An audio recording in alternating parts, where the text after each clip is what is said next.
The squishiness of this gluten-free bread was impressive. The chew of the pizza crust was like the real deal. But would I buy this flour again?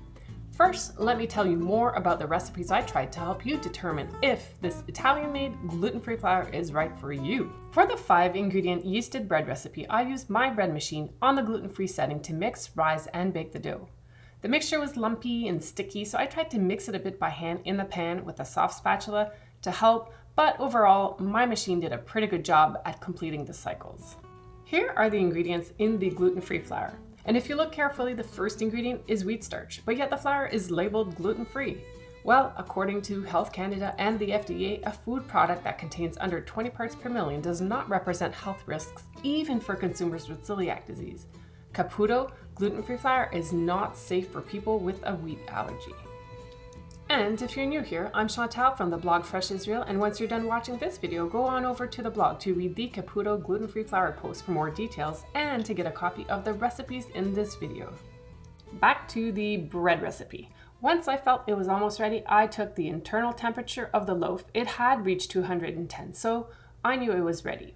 There was still 20 minutes left on the gluten-free cycle, but I decided to turn off the machine and take the pan and the bread out. I'm not sure if the color of the loaf would have been darker if I had completed the full baking cycle.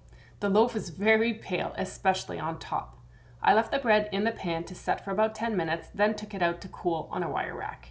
I wanted to slice it as soon as I could, but with gluten-free breads, it's always a good idea to let them cool completely. The crust was perfectly crispy without being hard. Then once I sliced the loaf, I was like, wow, the texture was uniform, soft, and squishy, just like regular wheat bread. Incredible, really, as the recipe is also egg and dairy free. But while slicing more bread the next day, I noticed that some of the flour did not get properly mixed in near the mixing paddle. If you want to try my bread machine recipe with Caputo gluten-free flour, and to avoid a similar situation, you could mix all the ingredients in a separate bowl, then use your bread machine to mix again with a rise and baking cycle. Another simple option if you don't have a gluten-free setting on your machine is to transfer the mixed dough to your bread pan to rise for a couple of hours with the appliance turned off. Only use your bread machine for baking the dough. Most bread machines have a bake-only cycle, and some also have the ability to customize the cycles.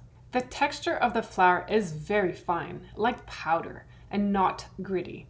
The ingredients are primarily starches, which makes sense that it would get very sticky when combined with wet ingredients.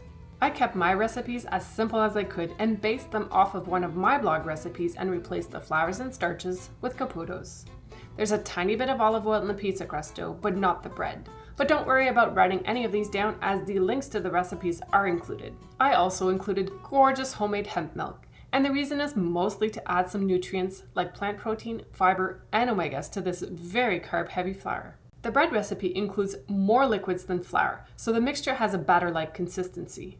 For the pizza dough, there's not as much hydration, as you need to be able to manipulate the dough by hand. The pizza crust includes 5 ingredients plus water. I used 300 grams of the flour, which is about 2.5 cups. A bag is enough to make 3 to 4 larger pizzas. I used 450 grams of the flour for the bread recipe, so a full bag could easily make 2 loaves. With the rest, I experimented, and I'll show you what I tried at the very end. With the pizza crust, I did play around with the mixing methods a bit, knowing that the texture of the dough is different to work with.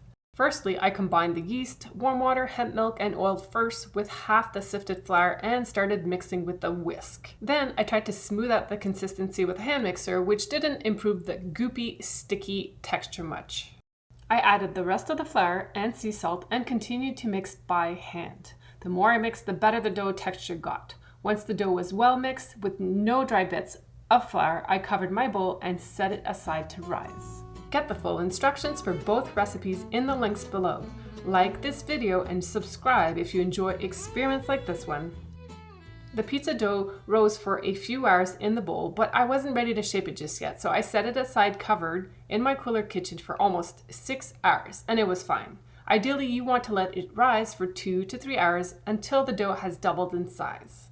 Shaping the dough was easy. I used a soft spatula to loosen the dough from the bowl and then transfer the dough to a flour-dusted sheet of parchment paper. With my hands, I shaped the dough to about an 11 to 12 inch crust. You can dust your fingers with flour or grease them with olive oil if your dough is too sticky. You can also use a sheet of parchment paper to help you smooth out the inside of the crust, but in this case I didn't need it. Fold over or shape the outside crust to create a thicker edge if that's what you like. And once you're ready to pre-bake the crust, you can brush olive oil on the outer edge if you wish. If you have a pizza stone, preheat it on the middle rack at the same time as your oven. 425 to 450 degrees Fahrenheit are good hot pizza baking temperatures. Baking at 425 might take a few extra minutes. And you can also bake in a barbecue or pizza oven, but just know that the baking times will be less if baking at a higher temperature. Use a pizza peel or the back of a baking sheet to help you easily move and slide off the dough with parchment paper to your hot oven on the pizza stone. If you don't have a pizza stone, simply bake your crust on a baking sheet. Pre-baking the crust for 5 to 10 minutes is plenty, and you'll see it poof up after a few minutes. Alright, on to the fun part. At this point, you want to remove the pre-baked crust from the oven and add your favorite toppings and finish baking for an extra 10 to 15 minutes. Once ready, you want to cool it for a bit or as long as you can wait, and I like using a wire rack to prevent a soggy crust. You can slice it and enjoy. The crust was beautiful. But I did bake mine probably for 2 minutes too long, but it was still very delicious, and the leftovers were equally tasty. The bottom line is that Caputo gluten-free flour does what it was developed to achieve, and that is impressive gluten-free loaves of bread and pizza crusts. As a convenience product or to bake an occasional treat, I would consider trying it again, but it is very pricey to buy in Canada. On Amazon.ca, each time I check, the price varies, ranging anywhere from $30 to $45, and that often does not include taxes or shipping. I usually prefer to blend my own flour mixes as I find it much easier to customize with ingredients I like. Make sure to check out my flour guide on the blog to help you. There's even a grain-free pizza crust recipe if you're interested. And now with the rest of the flour for my 2.2 pound bag. And thanks if you're still watching. I tried making dumplings and egg rolls, but the dough just wasn't right. The spring roll skins didn't have the right texture and the dumplings fell apart when boiled.